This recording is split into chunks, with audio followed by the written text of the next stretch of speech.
खिसिया गई इधर हवा के समझ में नहीं आवेगा। अपने तो गाजा भांग पी के मस्त रहला, चाहे मेहर मरे चाहे लड़का मरे, कोनो मतलब ऐसे ना बा। कोई गणेश जी को लेके भागल भागल कैलाश पर्वत पर पानी में हुई। हाँ जोड़ी करी स्वामी, कहाँ है वरदानी सुना? प्रभु का नैन खोला, नैन भी नहीं खुला था। और समझ गई माता रानी उठा के गणेश जी के वही गोदी में बैठा रही, गणेश जी के शंकर जी के गोदी में गणेश जी के बैठा रही। अब बैठा के हाथ जोड़ के प्रार्थना करती, कैसे करते हैं?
इसी वंदना पे, इसी भजन पे, इस कार्यक्रम के आयोजक महोदय और हमारे मामा श्री परम आदरणीय परम पूज्य परम श्रद्धेय श्री बंसराज यादव जी, आपके द्वारा 100 से सम्मान द्वारा आशीर्वाद दिया गया। आपके चरणों में कोटि कोटि सनमन। उपस्थित सब भैया लोग के, माता बहनों के सबके 100 से पलटी बा उसका भी उठते ना। अब पेट्रोल पंप जाए मन और देखे भैया हुए एक डिस्टर्ब नहीं, समझ कम है।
सुनल हम समुंदरी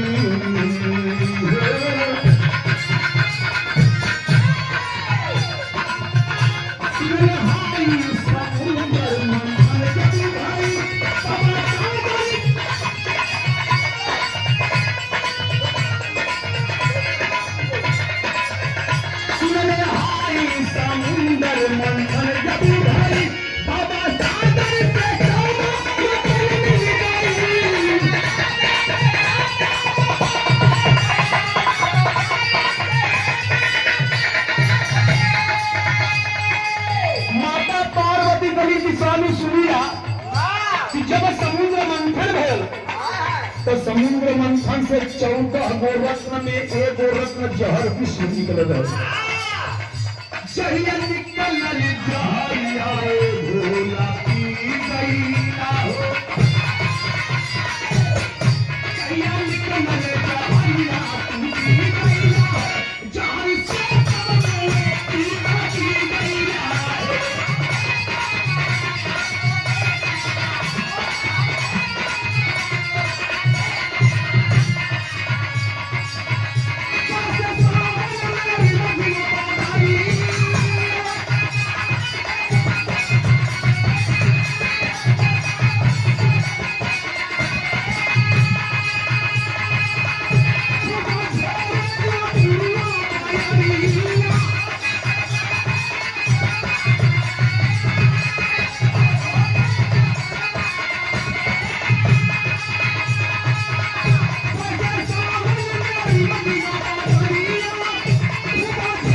आप परम आदरणीय परम पूजनीय परम सदस्य तेज प्रताप यादव जी ग्राम सभा श्रवणपुर और हमारे हम कलाकारों के मार्गदर्शन धरोहर गार्जियन सच्चे समाज सेवी और बाबा सिद्धवा बाबा के आप परम भक्त पुजारी आप परम आदरणीय परम पूजनीय श्री संजय यादव जी प्रमुख जी के सम्मान में 500 रुपया से आशीर्वाद दिया गया।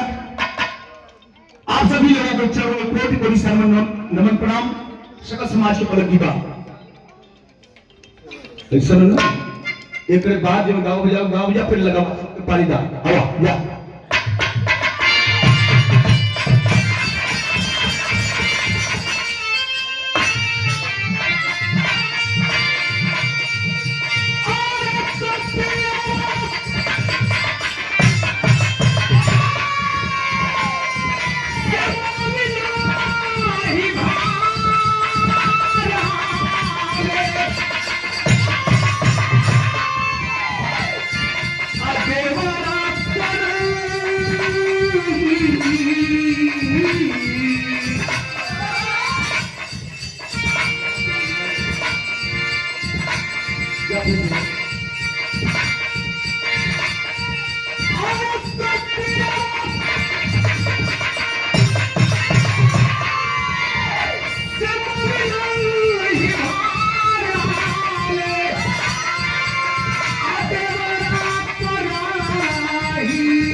वंदना हो गए।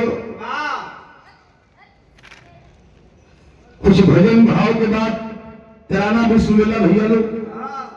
एक छोट सा लोकगीत हमारे मामा श्री कवन की तीनों लोग के बड़ा छोट छोट विधा गावे के हम। पहला में एक वंदना एक लोकगीत उसके बाद एक आख्य विधा। समय का अभाव है, आज विधा से इतना दूरी काहे हो गई।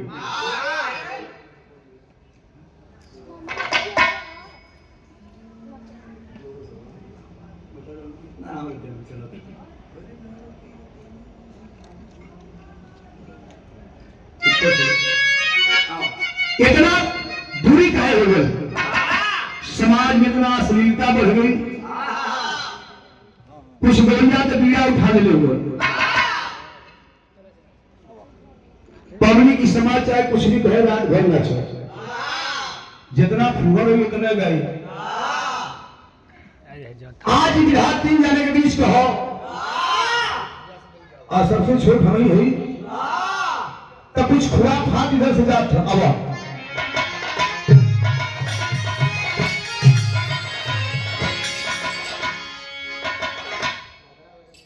दादा ने कुछ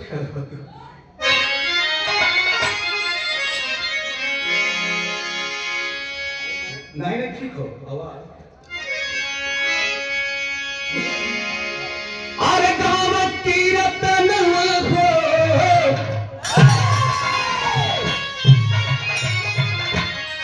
अरे गाँव की रतन हो, जहनवा आधा आधा के।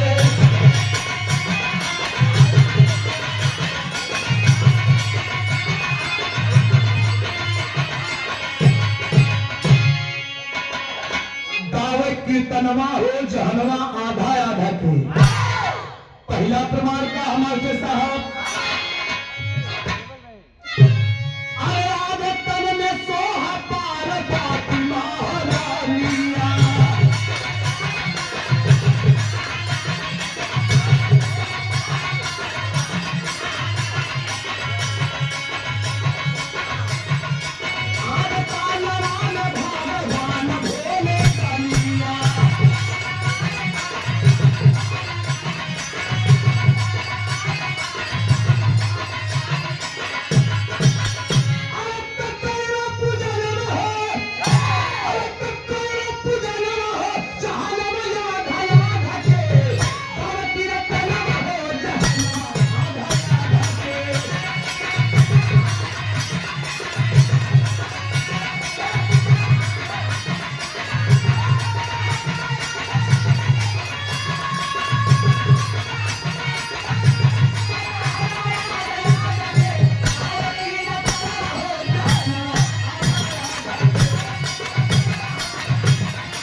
नर नारी सबके बनल तो लगना सोचे कि ये भाई नर बना दे रही नारी बना दे रही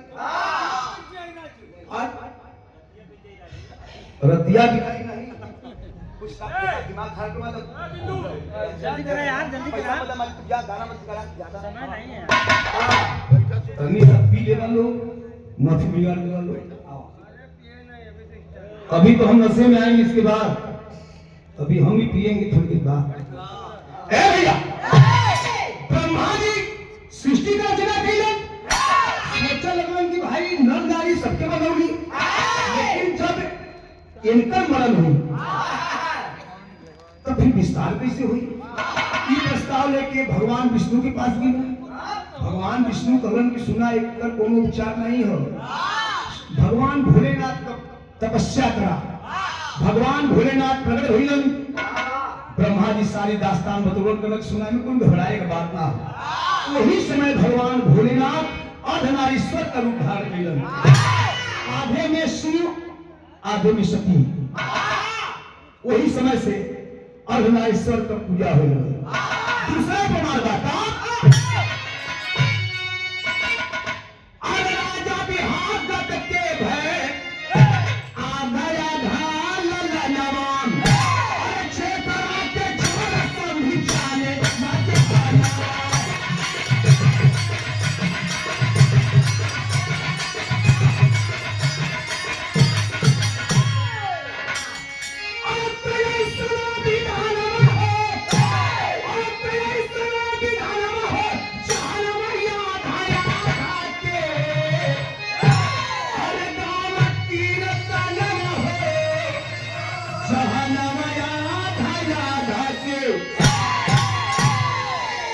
दूसरा प्रमाण मिला बाबूजी, राजा बिहद्रथ,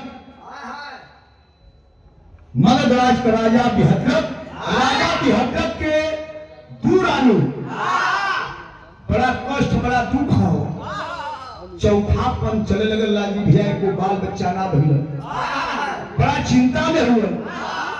एक दिन कौशिक मुनि के दरबार में गेलन, कहलन कि प्रभु का हमरे जिंदगी में संतान का सुख ना लिखल हो। कौशिक मुनि उठा के एक फल देवन, फल ले जाके रानी के खिया दियो। सुंदर लड़का के जन्म हुई।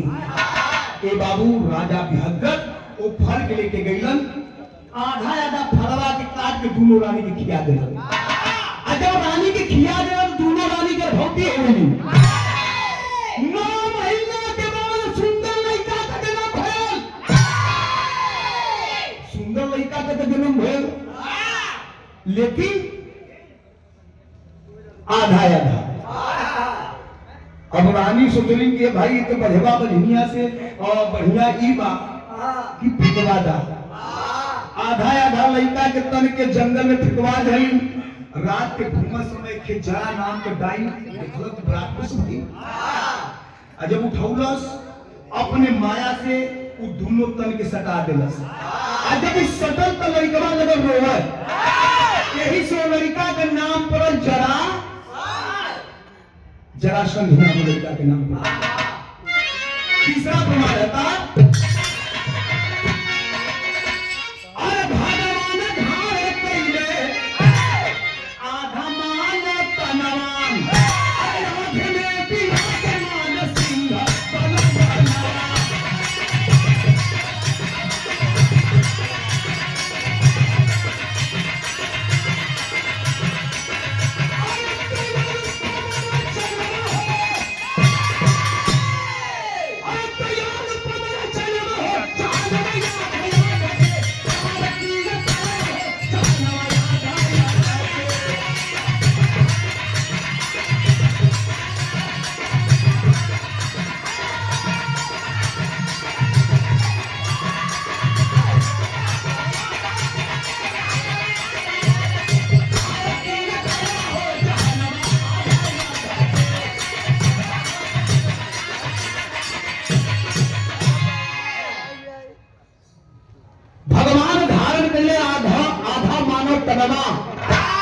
आधे में विराजमान सिंह बलवनवा, जो में समय हिरण्यकश्यप जेके ब्रह्मा जी का वरदान रहल कि न दिन में मारल जीबा, न रात में मारल जीबा, न अस्त्र से मारल जीबा, न शस्त्र से मारल जीबा, न घर में मारल जीबा, न बाहर मारल जीबा, न आकाश में मारल जीबा, न पताल में मारल जीबा, न धरती में मारल जीबा।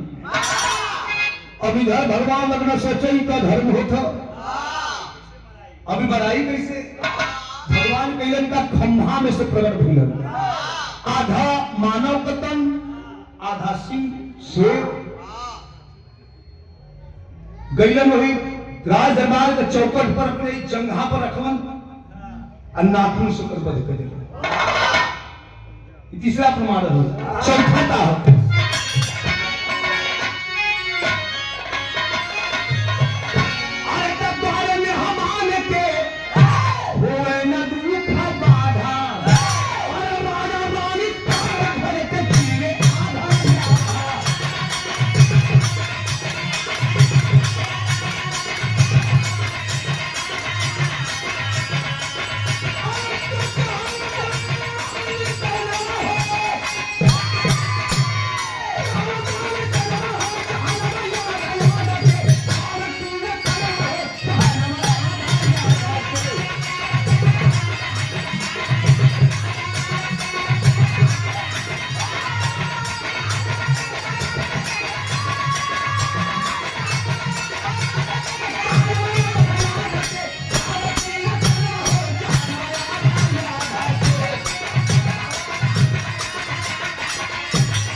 कीर्तनमा हो जो हनुमा आधा आधा की द्वारे मेहमान के ना हुआ दुख बाधा और राजा रानी तामर ध्वज के चीरे आधा आधा।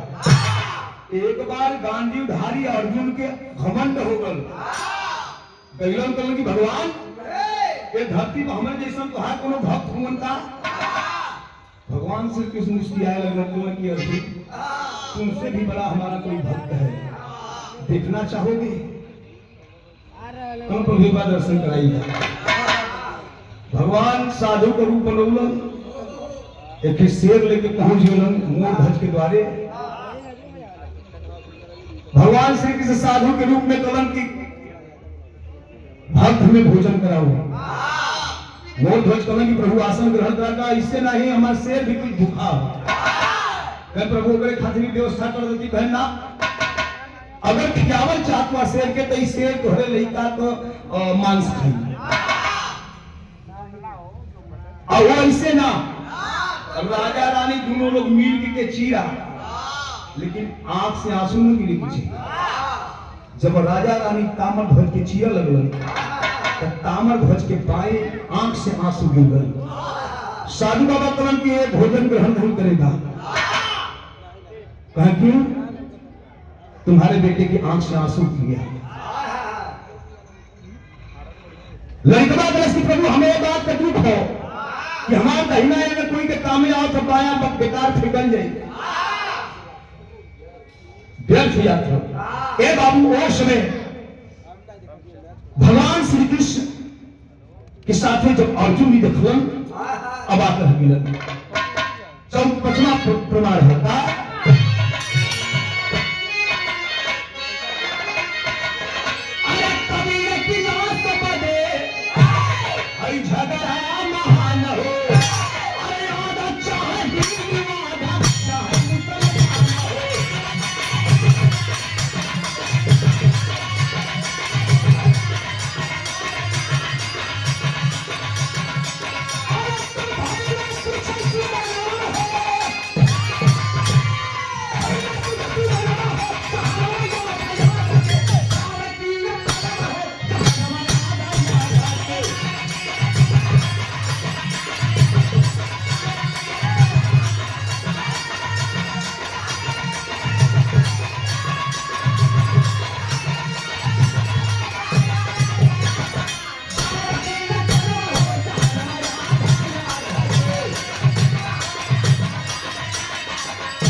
बहुत दूर के नाम इसी काशी नगरी से ली गई।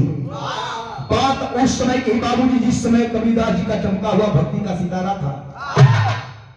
यही जन्मस्थली काशी लहरतारा के पावन पवित्र वसुंधरा पे इतिहास के पन्ना में नाम अंकित नामांकित करके चले गए महान पुरुष महान कवि के रूप में। लेकिन अंतिम समय में उन्हें खबर लगी कि मगहर की धरती पे जो मरता है वो अगले जन्म में उसको नरक हो जाता है। वो धरती के पवित्र करे खातिर के संत कबीर जी जाकर के मगहर की धरती पे प्राण त्यागे। और जब प्राण त्यागला तो मुसलमान कहें कि हम इनकर अंतिम क्रियाक्रम करब दफनाई, और हिंदू कहे कि नहीं इनका हम लोग अपने विधि विधान से दाह संस्कार करेंगे। झगड़ा बड़ा विराट रूप धरत है। लेकिन कबीरदास जी कि जब चादर हटावल गल तो वहां खाली सुमन ही दिखाई दे एक फूल के आधा हिंदू आधा मुसलमान ले जाके कोई दफना दिलस और कोई दाह संस्कार कर दिलस। यही समय खानदान का परिचय हो।